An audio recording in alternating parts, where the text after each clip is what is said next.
who best represents me?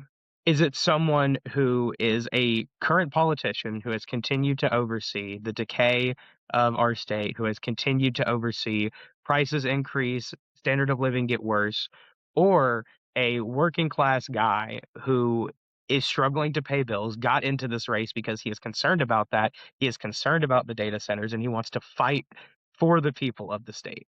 We are Louisiana Indivisible.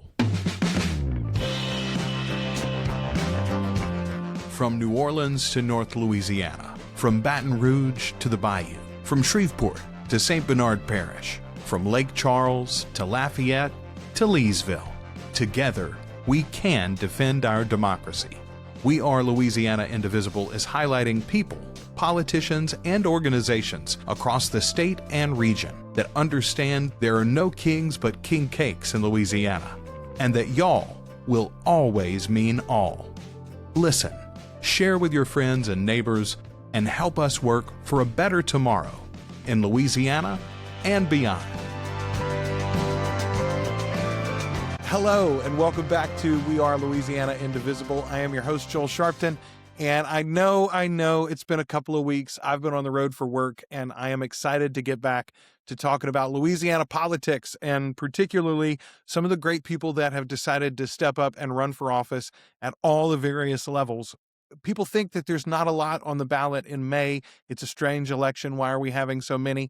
Lots of things are on the ballot in May, depending upon where you are. In particular, today we're going to be talking with Austin Lawson. He's running for Public Service Commission, District 5. So, Austin, welcome to the show. Hello, and how are you? I'm doing great. I'm doing great. We're feeling great. We're getting on the ground. We're doing a lot of good work. We're really motivated. We're feeling really good going into this primary. As you and I are recording this, there's just a few days left in April. Early voting begins the first week of May for the primaries, and then the general election race really kicks off in earnest once those primaries are done. Austin, tell us a little bit about who you are. Let's just start there. Who are you, and what would people know you from, and why are you the right man for this job? So I'm a young man. I'm 24. I'm a working class guy. I've worked ever since I turned 18. And I've been an activist and organizer in the Shreveport-Bossier area for about a year and a half now. I've done some direct action with some of the local groups in the area. I've been on a lot of direct action against the data centers that are getting built here. And I am the right man for the job because when you go into the ballot box, you should ask yourself, who best represents me, right? Is it someone who is a current politician who has continued to oversee the decay of our state, who has continued to oversee prices increase, standard of living get worse, or a working class guy who is struggling to pay bills, got into this race because he is concerned about that. He is concerned about the data centers and he wants to fight for the people of the state. And the question is, which one of those two people best represents your interest? That is who you should be voting for. So, Austin, your predecessor, the man who is now term limited out of the job, is Foster Campbell, and he is a rarity, honestly, in the state at this point, a populist Democrat from a rural area. And that is, in many ways, what you represent. So the idea of you being able to win this seat is not preposterous or outlandish. Not at all. Folks might hear your background and see this area and be like, well, what is this guy even running for? But there is a precedent for this. Tell us a little bit about specifically the data center issues. That is heavily in your backyard. There Yes, are it is. 3 coming to the Shreveport-Bossier area over Mhm. the next few years, supposedly. Um, why is that the issue that activated you politically? You talked about being involved in activism, particularly around that issue over the last couple of years. Because every concern, and I was talking at the Broadmoor Neighborhood Association about this last night. Every concern that we have is tied into these data centers. The concern about rising utility costs, the concern about pollution, the concern about corruption. These are all inevitably tied into the data centers and how they've been implemented here, right? There are a lot of concerns that people have that we're going to see, like we have in places in Virginia where electricity bills skyrocket more than triple. I was up in Benton yesterday talking to some of the small business owners up there, asking them what they think about the data center, and they're terrified. A lot of them, if they see their electricity costs triple, they're not going to be able to continue to run their business. On top of that, we already have a dying ecosystem here in Louisiana. Our state has a lot of pollutants in the environment. And on top of that, we're talking about bringing in a data center that have not very reliable recycling methods for their cooling, where they might just dump the waste to God knows where.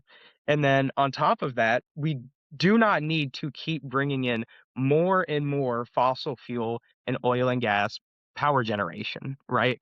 It is going to continue to harm our environment that is already continuing to be harmed, and especially because of the places they're being built.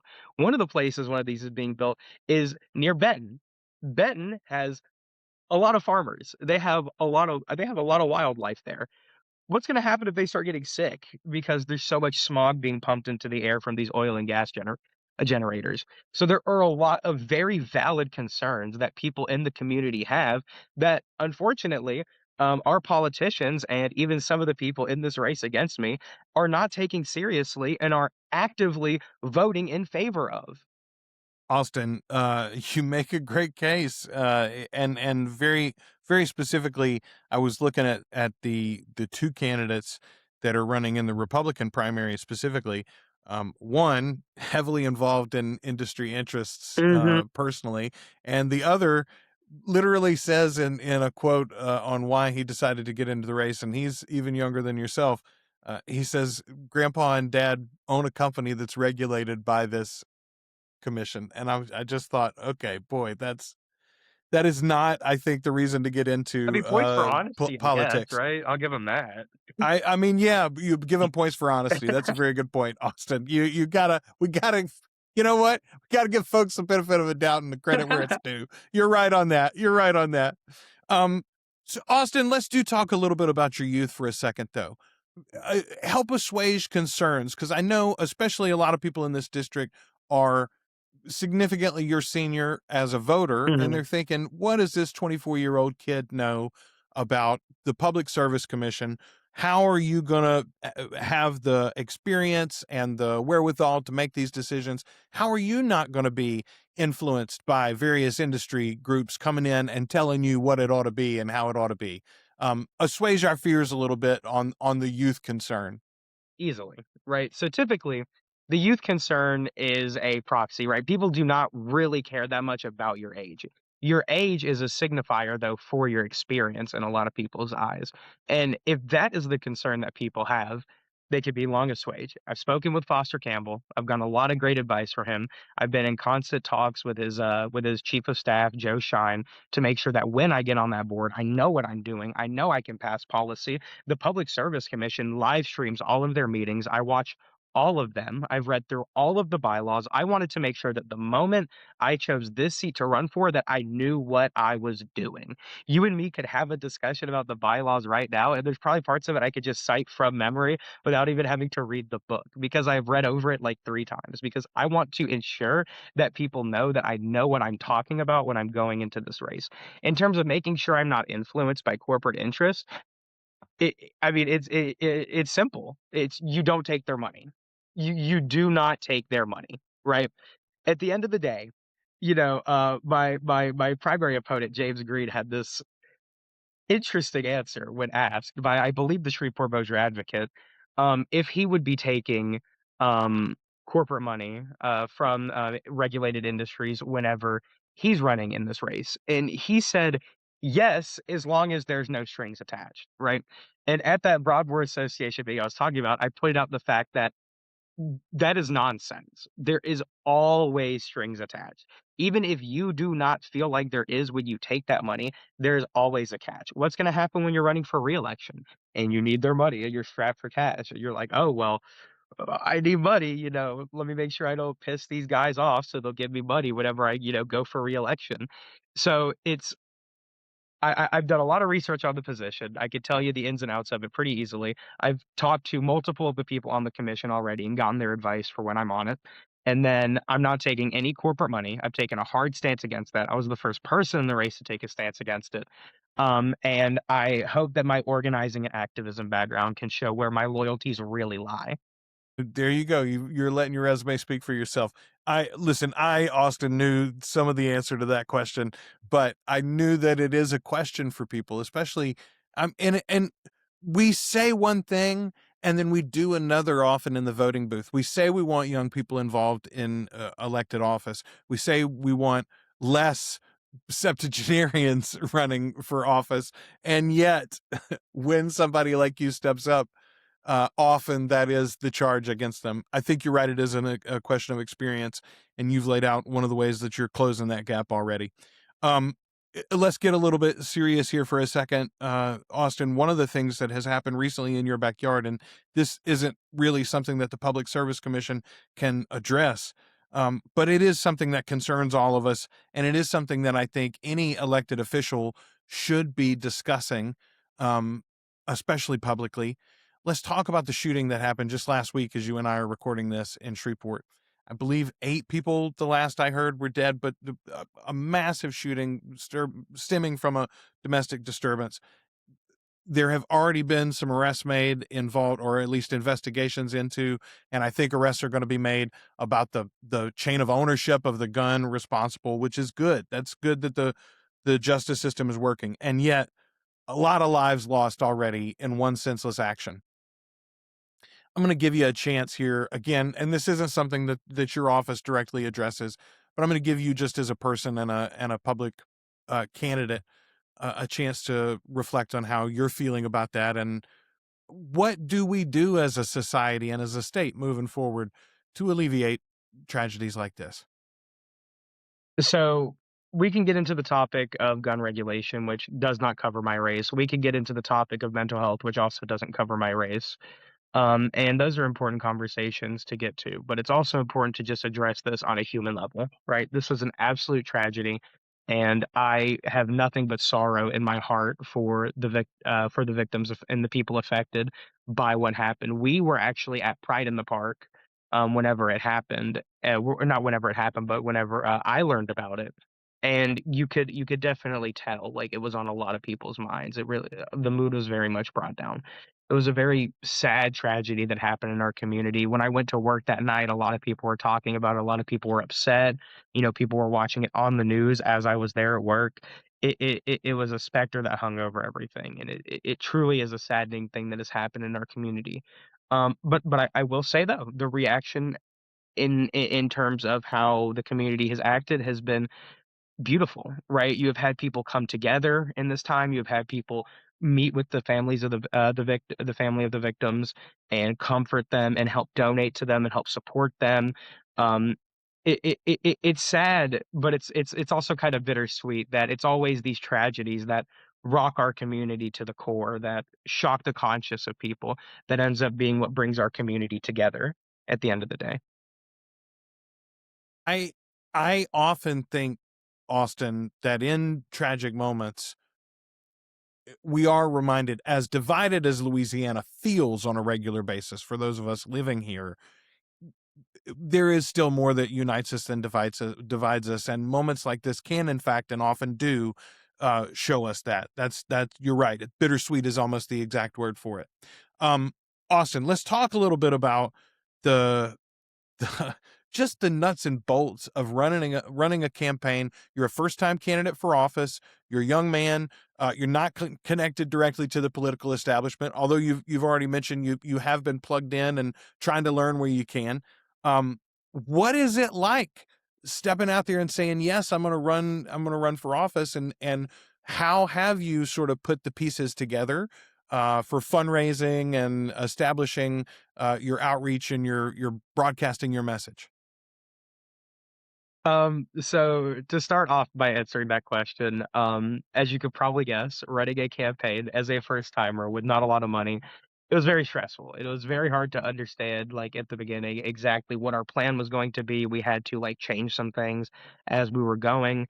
Um, but I think our campaign has very much so punched above its weight class in terms of what we've been able to accomplish in terms of connections, in terms of behind the scenes connections with people, behind the scenes endorsements, relationships that we've been able to build with people, and it's because we understand that we have a much smaller campaign, but instead of being like, "Okay, well, we need to pursue a traditional campaigning strategy," we adapt. We adapt to the fact that we are more limited in our resources. We have a different strategy for going out and doing direct canvassing than what other candidates would do, which is paying people to go knock on doors, right? We have a way that we have done that. We have a volunteer network that we have built out across the state, right? We have a network of building small dollar donations that, while we may not have as much money as someone like John Atkins or James Green, right? We have enough money to make sure that our strategy can continue to be funded. And it seems like the strategy we've developed so far is pretty good. It's about, in big cities, knocking directly on people's doors, showing them that you are there, listening to their concerns, asking what they are concerned about, going to rural areas, hitting the community centers there, talking to people, meeting the business owners there, and really getting tapped into the community. It's a really effective way we've developed with our smaller team that we have to really just be maximizing the amount of eyeballs we're getting and voters we're getting from these areas. And that has already been working for you. I mean, you found contact with me. Like I discovered you before you and I reached out to do the show. Actually, Mhm. um, Austin, talk to me about what your number one priorities would be once you got into this seat. Obviously, one person on a commission like this, it's not like you can change anything immediately, but what would you spend most of your time trying to push? It's about compromise and making connections and finding concessions from one side or the other where you can meet in the middle. But what would you be working hard for day one? So I have 3 big policies, right? The one that it depends on how the races go, right? There's a gentleman running, in the other district that is up for election right now who is, and there's a gentle lady running as a Democrat as well. If one of them win, um, I could push through my what I believe to be my biggest and most, like, radical policy, which is tying electricity rates to people's income, like introducing a percentage of income payment plan like they have in places like Ohio or in places like or like they used to have in places like California. In a Democrat minority commission, though, that would be a lot harder to push. But my other 2 policies that I'm pushing on would not be that hard to push for. It is, my package of data center regulation that I want to bring in, which I already, and told you about earlier. I don't feel the need to rerun through that and bore everybody. And also, one of the policies that I haven't mentioned, but really ties into my anti-corruption and accountability message, is establishing a public advocate. So Louisiana is one of the only states that has one of these public service commission, public utility commission, whatever you want to call them, depending on state, that does not have a public advocate. What a public advocate is it is a person who works for the commission whose full-time job is to be accountable to the community, respond to their emails and calls, research the things on the docket on their behalf, go into these committee meetings and arguing on their behalf for the people. Because right now, what the committee meetings look like, and if you've been to any of the Alliance for Affordable Energy events recently, Bill Robertson says this all the time, right? When Foster Campbell was on the roof of some building in Baton Rouge, it was a room full of suits. That's what a lot of the commission meetings are like. You have a bunch of lawyers. Maybe you have someone from the Alliance for Affordable Energy or the Sierra Club there, fresh out of college, trying their damnedest, and God bless them for doing that. But then, like at the other table, you have like Amazon lawyers, Meta lawyers, SWEPCO representatives, enter like, it's ridiculous. It's ridiculous, right? We need someone there who is going to fight for the people in these meetings and actually make it so that the commissioners know what needs to be done. So they can't, like, just be like, "Oh, well, we didn't hear about this." Well, now you did hear about it because you have someone whose entire job is to make sure you heard about it. That's an excellent, excellent position, and it is one that honestly, even I had overlooked. This is one of the things that I think is complex about, especially state politics. Um, a lot of this isn't sexy. A lot of this is not particularly exciting. A lot of this does not make headlines, which means your average Joe and Jane never hears about these decisions being made until after the fact, Mhm. and they see their bills skyrocket. They see their food prices go up. They see their infrastructure changed, like it has been over in Richland Parish, for instance, by the Meta data center being built there. I, I hear a lot of complaints now about traffic stops and traffic lights and traffic generally, but I didn't hear any discussion of the decisions and the agreements and the contracts when it was leading up. And I think that's one of the reasons, is because this stuff doesn't get the press, it doesn't get the attention of the public, and a public advocate in that way would, in fact, just sort of fix that problem. Not all by itself, but it would at least give the public a fighting chance to hear and be heard on a lot of these issues. Austin, if folks have been moved by your message, or if at least they're like, hey, wait a minute, I'm in District 5. I need to go look at my options there. How do they find more about you? Where do they best follow you? And where can they connect with your campaign to help you out? Okay, so I have an Instagram, a Facebook, and a website. My Instagram and Facebook are Austin for PSC5, or yeah, Austin for PSC5. My website is Austin for PSC seat 5, like the number 5.com. You could find places you could volunteer at there. You could find donation information, but also really importantly, I have a very, and it's the first thing that I had. I made sure I had it when I put my website up. Is a detailed list of all of my policy broken down so that you can understand it, and you can understand not only how I will implement it, but how it will help you in a simple way to make sure that people who do not speak the ridiculous, as Bill Robertson, like I like to quote, says, the foreign language the Public Service Commission speaks, which is regulatory speak. It's put in plain English for anyone to understand there. It really is. The website is easy to read, and it does, again, lay out these positions for you, no matter your political affiliation or leanings. Austin, I appreciate your time. I'll have all of those links in the show notes for folks too. Make it easy for you to find and click. Make sure you check out those descriptions, folks, so you can follow Austin wherever he is.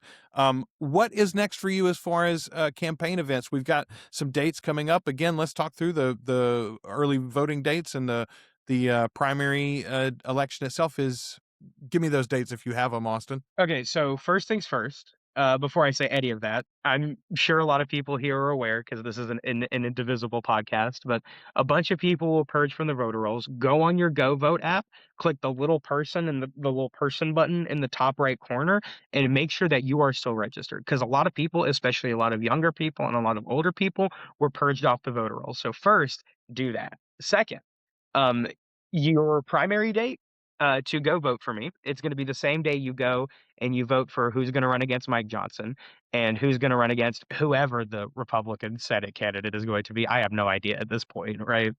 I will be on that ballot May 16th. So vote for Austin Lawson when you go to pick your public service commissioner. That is the primary. The general is going to be November 3rd. We got some events coming up soon. I believe it's a group of people. I think it's on my social media, probably on my Instagram, but essentially Power Coalition and some of the other education groups in the area are hosting a tour across the state of events. You can find the exact dates on there as I don't have it pulled up right now, but we are going to be at the one in Baton Rouge, or not in Baton Rouge. We're going to be at the one in Bossier, and we are going to be at the one in Monroe and the one in Shreveport. Fantastic. Yeah, the road show, candidate road show, I think Yeah. they're calling it. Yes. I'm excited about that. I know I'm going to be at the Monroe and the Ruston events. Personally, I'm going to be filming those, and I don't those know why I should said be up Bossier. Yeah. on the show as Shreveport, well. Ruston, and Monroe. Those are the events we're gonna be at. I'm sorry. You're going to be in Ruston too. Okay, no, that's great. That's great. Austin, thank you so much for all of what you're doing. And I think, regardless of how this particular campaign works out, your name and your position and your willingness to put your hat and your name into the ring, I think that's an important thing for the future of Louisiana. We appreciate you. Hey, and I appreciate you having me, and I appreciate everyone who's very supportive of the campaign. It couldn't have got anywhere near where it is right now without the support I've had from people.